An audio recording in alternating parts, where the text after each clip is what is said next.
This one is so cute because it's had a smaller. Should we go with this one? It's so adorable.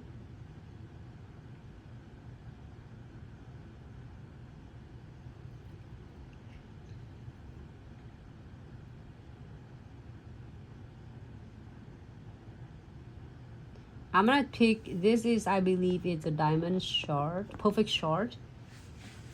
And then I'm gonna add a couple of a cute like mini little drop.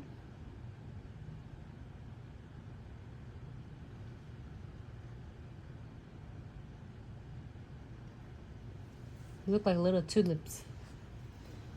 And I'm gonna add some of the baby. You can add some dragon scales in here if you want to.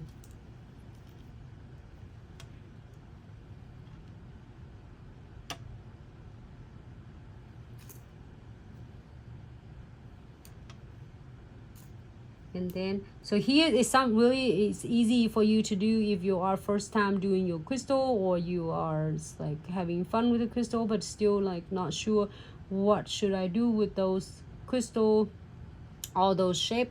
All you need to do, pick the centerpieces. This designs, I select centerpieces is the perfect shot, and I place it in the middle. You can do it middle, you can do it diagonal, you can do is closer to the cuticle, or you can do it closer to the free edges, however you like.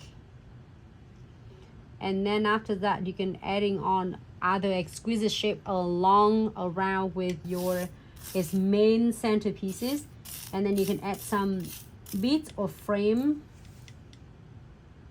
on if you prefer. So I'm gonna add just little beads in between the crystals and crystals.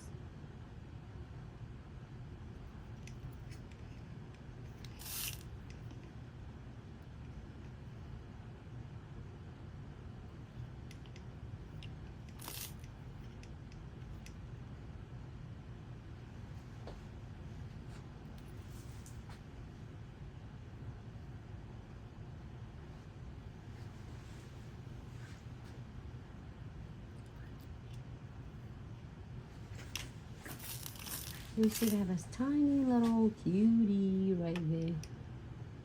I love this. This kit can be complements like even the shorter crystal designs. That's it. You can add some more on it. Let me see. It's got look like it's a little bit shifted on the side. Can you see it from here? It's so sparkle though. Great. Happy with this? We'll go ahead and key it for 60 seconds. The great thing about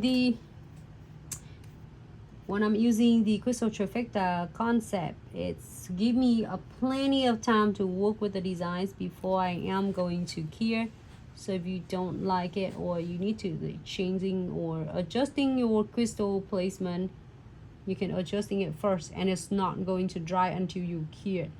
So perfect. I am go ahead and key for 60 seconds.